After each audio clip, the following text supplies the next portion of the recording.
Bonjour et enchantée, je suis Marine et c'est ma toute première vidéo YouTube et donc je vais me présenter un petit peu, donc c'est c'est un petit peu impressionnant toujours je pense de faire sa première vidéo. Comment parler de moi? Moi je vis au Portugal depuis maintenant bientôt 5 ans euh, j'ai un studio d'événementiel dans le bien-être. J'ai la particularité d'être ce qu'on appelle à haut potentiel énergétique. Et comme on pouvait peut-être le dire avant, médium. Donc j'ai la capacité de me brancher à différents centres énergétiques, ces différents centres d'information d'en retirer des informations en fait sur à peu près tout sujet. Je trouvais ceci intéressant pour peut-être pouvoir canaliser des sujets qu'on n'a pas l'habitude en fait, des sujets de société se poser la question de l'autre côté, qu'est-ce qu'ils en pensent, comment euh, des, des intelligences, enfin des centres d'information qui ont quand même des vues sur, plus globales que nous, pensent de ce qu'on fait. À mon avis, il y a plein de choses à dire. Et qu'est-ce qu'ils pensent qu'on pourrait améliorer ou comment on pourrait s'orienter parce que je pense qu'on a beaucoup de croyances et beaucoup de projections, beaucoup de croyances et que peut-être en fait il y a d'autres façons de voir ce qu'on voit et donc à travers ces vidéos je vais aborder certains sujets de société. Et d'ailleurs si vous avez des idées de choses où vous aimeriez peut-être qu'on voit si on peut avoir des informations, n'hésitez pas à me parler et à m'envoyer des messages à ce propos. Donc il est important de savoir que ce que je vais développer aujourd'hui, ce n'est pas, enfin dans ces vidéos, ce n'est pas spécialement ce que je pense, moi. Mais d'ailleurs, j'essaierai peut-être enfin peut-être que je ferai des vidéos parfois où j'exprime clairement ce que je pense sur un sujet. Mais après, le propos n'est pas là, pour l'instant en tout cas. Donc le propos, c'est plus de canaliser des informations qu'on n'a pas. Et donc c'est important de savoir que ce n'est pas ce que je pense, que c'est des informations que je trouve sur d'autres points. Voilà. Et aussi, je pense que cette chaîne a pour vocation de désacraliser certaines choses par rapport aux capacités. Parce que je pense que beaucoup de gens en ont et je pense pas que ce soit. Je pense que c'est sacré, mais je pense pas que ce soit non plus. Comment dire incroyable. Enfin, ok, un sort de mysticisme autour de ça. Moi, je me mets pas des pierres partout et je fais pas des choses étranges. Je vis exactement comme vous et en même temps, je canalise des choses extrêmement hautes et, comment dire, je fais pas, j'ai pas des croyances. J'essaye de pas avoir trop de croyances, de projections, de croyances ou de dogmes ou de choses comme ça. Genre pour être spirituel, il faut être ci, il faut être ça. Je pense que en fait, faut être bien. C'est le plus important. Je sais pas si je vais bien tout le temps, mais mais en tout cas, c'est ce que je pense en fait maintenant après plusieurs années d'avoir pareil, je sais pas si c'est une chance, mais la possibilité de canaliser différentes sortes d'informations. Voilà, je pense que je sais pas si pour être spirituel, il faut spécialement plus manger de viande, est-ce qu'il faut spécialement en manger, est-ce qu'il faut spécialement faire ci, faire ça, s'habiller comme ci, s'habiller comme ça, penser comme ci, penser comme ça, se mettre des pierres, se pas mettre des. Enfin, voilà, je sais pas. Voilà, moi je pense que si vous me voyez dans la rue, vous pensez jamais que je canalise des choses incroyables. C'est que c'est mon métier. Vous voyez pas que mon métier c'est aussi d'enlever les mauvaises énergies sur les gens, parce qu'on peut. Ça fait toujours un peu peur, mais avant ça s'appelait de l'exorcisme. Et maintenant, ça s'appelle du nettoyage. Voilà, on change le mot parce qu'après le film, le chef-d'œuvre qu'on a pu voir, les gens ont très peur de ça et pourtant c'est très pratique, hein, c'est vraiment useful. Voilà, donc on va commencer et comme c'est ma première vidéo, c'est forcément moi qui ai choisi le premier sujet. En fait, j'en ai choisi plusieurs, donc voilà, on va passer sur quelque chose de très, très intéressant. Est-ce que l'écologie c'est utile? Est-ce que l'écologie c'est important? Donc j'ai mon idée forcément, donc j'aurais pas choisi ça. Et, mais j'aimerais, voilà, on va demander aux cartes. Donc là j'ai mon jeu. Donc alors c'est ma première vidéo, donc je suis pas encore super bon pour le cadrage. Vous m'excuserez. Donc mes cartes sont là. Donc c'est important de savoir que je m'utilise plus les cartes pour me brancher et pour avoir un peu des informations parce que je pense que c'est un peu impressionnant de parler à la caméra, des choses comme ça pour moi. Mais sinon, je n'en ai pas besoin en soi. Je m'assois et je peux, si il y a quelqu'un en face de moi, je peux canaliser comme ça en fait, sans avoir besoin de matière, de matériel. Juste, j'ai besoin de regarder la personne, en gros. Et voilà. Et donc, juste les cartes, c'est vrai que c'est plus. Bah, quand il n'y a personne en face de moi ou des choses comme ça, c'est quand même plus facile pour moi. Et comme ça, je vois des dessins ça fait des connexions par rapport à ce que j'entends et tout dans mon cerveau. Et voilà, je peux vous dire des choses. Donc voilà, donc c'est très important de savoir que tout ce qu'on canalise en général, c'est moi je vois ça comme de l'information, comme une ouverture d'esprit en fait sur un sujet et que c'est important de garder tout le temps sa responsabilité pour tout, en fait, de son côté. C'est ce que je dis à mes clients, gardez la responsabilité pour vous, parce que je peux me tromper, je peux mal canaliser, même si en fait, ce que j'ai observé sur mes clients, c'est que par rapport à la réalité, la vraie vie et ce qu'il y a sur mes clients, en général, ils m'ont fait un retour de 90% de choses qui collaient vraiment extrêmement bien avec la réalité et 10% qui sont, je pense, déjà à une libre interprétation. Peut-être que moi j'aurais vu la même chose que ce que j'ai canalisé, eux ils ont vu autre chose. Ou alors je me suis trompée, parce que ça arrive au meilleur de se tromper. Donc voilà, où j'ai mal compris, ou ce qu'on voit, parce qu'on n'en voit pas spécialement sur une forme de. Moi je dis que c'est des phrases, mais c'est pas exactement comme des phrases. Et en plus, ça peut arriver qu'on parle la même langue que quelqu'un et que sur une même phrase, il y ait plusieurs points de vue d'interprétation. Donc voilà, donc c'est intéressant de se voir de ce point de vue-là. Ok, allez, c'est parti. Donc, est-ce que l'écologie, c'est important? Allez, on pose la question.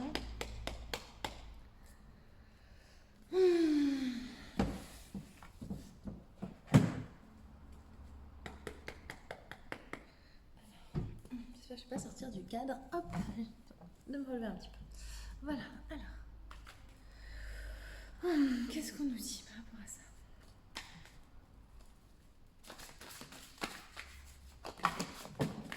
Ouh!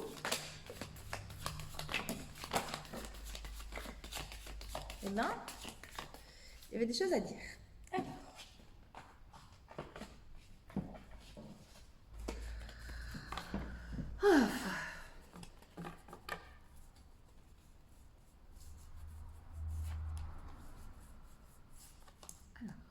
Donc je pense que déjà on parle pas mal de projection, de ce qu'on. Je pense que l'être humain décide pas mal en règle générale. Qu'est-ce qui est bon, qu'est-ce qui est le mal, qu'est-ce qui est pas le mal. Enfin, donc il y a un petit peu une question de comment se place l'être humain en fait. Enfin, voilà, je pense que ce qu'on m'explique en fait, c'est que la question est beaucoup plus profonde que juste est-ce que l'écologie, est-ce que c'est bien, est-ce que c'est utile, est-ce que c'est important. C'est ce qui est important, c'est le positionnement en fait de l'homme, donc pas du garçon, hein, pas de l'homme dans sa grande, dans son, avec un grand H, avec un H majuscule, donc de son positionnement en fait par rapport à mais clairement à Dieu en fait. C'est-à-dire que si on pense que c'est bien, pas bien, on juge. Et qui sommes-nous? Enfin, ça paraît bête, hein, mais qui, nous, petites choses, si petites, qui sommes-nous pour juger le bien et le mal? Et ce qu'on nous dit, c'est qu'on n'a pas une expérience assez élargie pour pouvoir juger du bien et du mal, justement. Donc par rapport à l'écologie, je pense qu'il y a un petit peu quelque chose que dans tous les cas, actuellement, la question de l'écologie sur la planète, je pense que tout le monde, les deux parties, ceux qui pensent que ce n'est pas utile ou ceux qui sont acharnés justement dans ce point de vue-là, devraient peut-être faire un pas en arrière, les deux parties en fait, et se poser des questions en fait sur leur positionnement général en fait et l'humilité et leur humilité en fait. C'est ça. c'est un peu ça. Je sais pas si c'est bien clair. Bon, on va essayer de voir après. Voilà. En gros, c'est que qu'on soit contre l'écologie ou pour. En fait, les deux extrêmes sont mauvais et parlent comment dire, d'un mauvais positionnement égotique de l'être, en fait. C'est-à-dire que si on est contre l'écologie, ça n'a pas de sens. Et quand on est trop pour, ça veut aussi laisser penser qu'on a le contrôle sur tout et qu'il n'y a pas quelque chose de plus grand que nous comment ça s'appelle, qui aussi a une intelligence propre pour proposer ce qui se passe actuellement. Donc en gros, la proposition est de se mettre dans un cadre un peu, voilà, d'humilité par rapport à ce qui se passe sur la planète, qu'on n'a pas un contrôle, qu'il y a des choses qui sont établies, qui doivent arriver et qu'on n'a pas un contrôle, et que le plus important en fait c'est justement de sentir cette humilité en nous par rapport au reste des choses et se sentir égaux par rapport à tout, par rapport à la planète en fait, et pas se sentir on est les maîtres, on doit la sauvegarder à tout prix ou alors on s'en fout.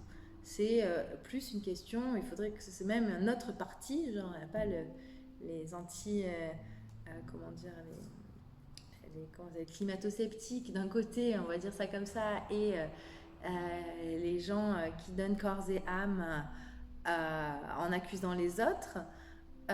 Donc ça parle de quelque chose de plus au milieu, qui pourrait même avoir un nouveau nom, qui on pourrait donner un nom, qui serait des gens qui se placent de façon qui place pas la planète comme différent d'eux et qui place sur quelque chose d'égalitaire en fait. Voilà. J'espère que vous avez trouvé ça intéressant. Donc, comme je suis géniale, j'ai fait une autre question et en plus, bon, celle-là, elle est un peu, c'est un peu, bon, voilà, comme si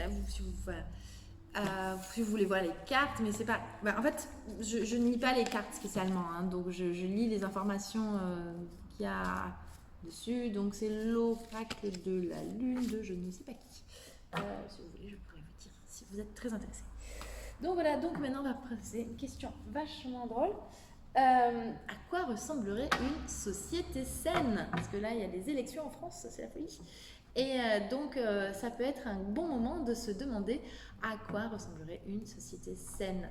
Donc, je pense qu'une société saine, c'est large, c'est très très large. Donc, quand on pose des questions très larges, en général, on a des réponses qui sont très très larges, donc on ne comprend pas.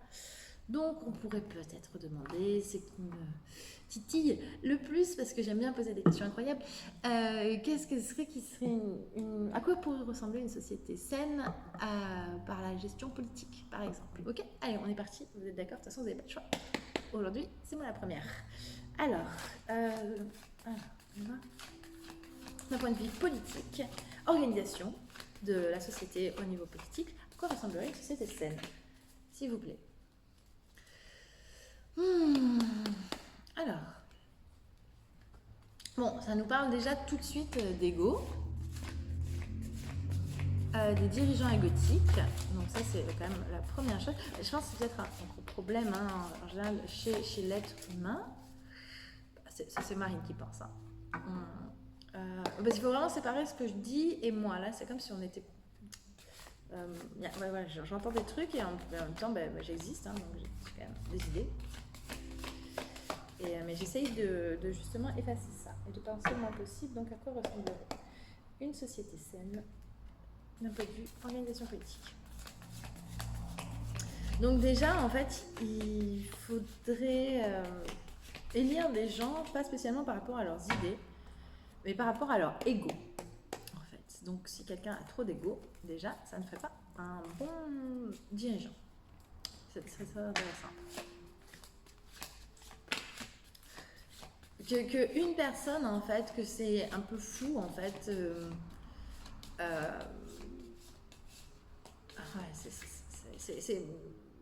c'est sur la façon globale, en fait, hein.